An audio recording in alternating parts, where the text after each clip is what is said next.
our knees.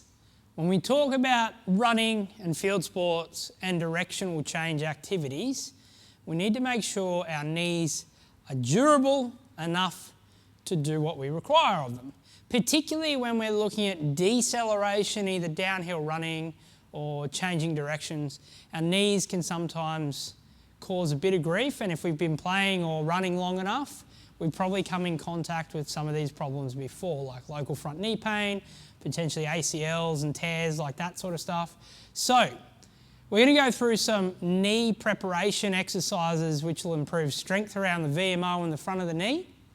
But before we do, make sure you're cleared to do so. So if you've got any recurrent knee issues or you've had surgery, make sure you see someone that's adequately qualified to give you the green light to do this sort of stuff. Or if you're going to do it without going and seeing someone, make sure you take your time with it and build it in nice and slowly. So before we get to the strengthening part, we need to make sure we've got the adequate length. So we're going to go dropping down into our couch stretch here. And this is our base level entry standard. If we can't get comfortably into this couch standard, with our bum to heel and no discomfort through the front of that quad and knee, we probably don't want to move on to the next stages of things until we've spent the time mobilising and lengthening the area.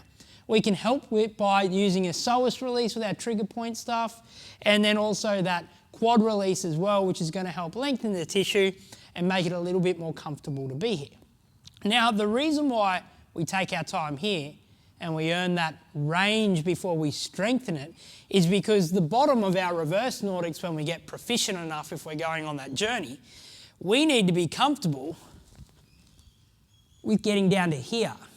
So this is a second stage to your couch stretch. If you can't get down here comfortably in a mobility perspective, we probably need to take our time on the next activity, which is our reverse Nordic.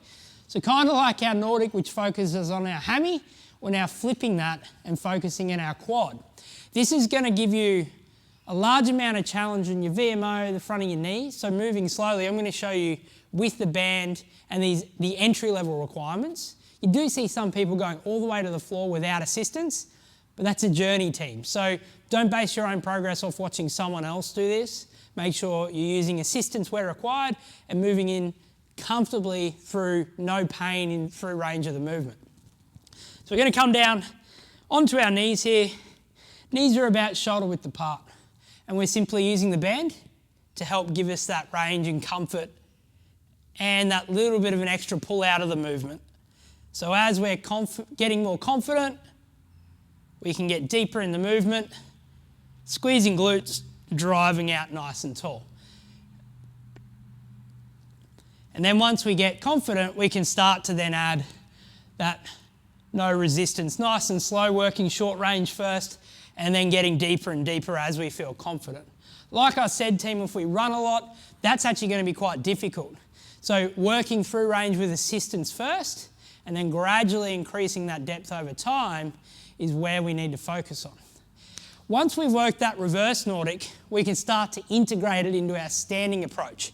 So we can do things like our reverse step up, where we have our bell up or dumbbell up in a goblet squat position, and we're simply touching the floor with our heel. So using our balance as well, nice and easy, switching sides, tapping that foot. Now, if we're talking ranges and reps to work in, we want to be making sure we're working around that 10 to 15 reps. Nice and lightweight, no weight to start with, so just getting comfortable with that range and balance perspective. Starting on one plate if we need to, if we're very new to the exercise, and increasing height as we go. Once we've got that reverse step up mastered, we can then start to load that knee in our squat pattern by using the Sissy Squat. So up on a single plate or a slant board, whatever you've got at your disposal, we're simply pulling into the movement, loading that squat movement, and that's going to give us way more challenge on the VMO.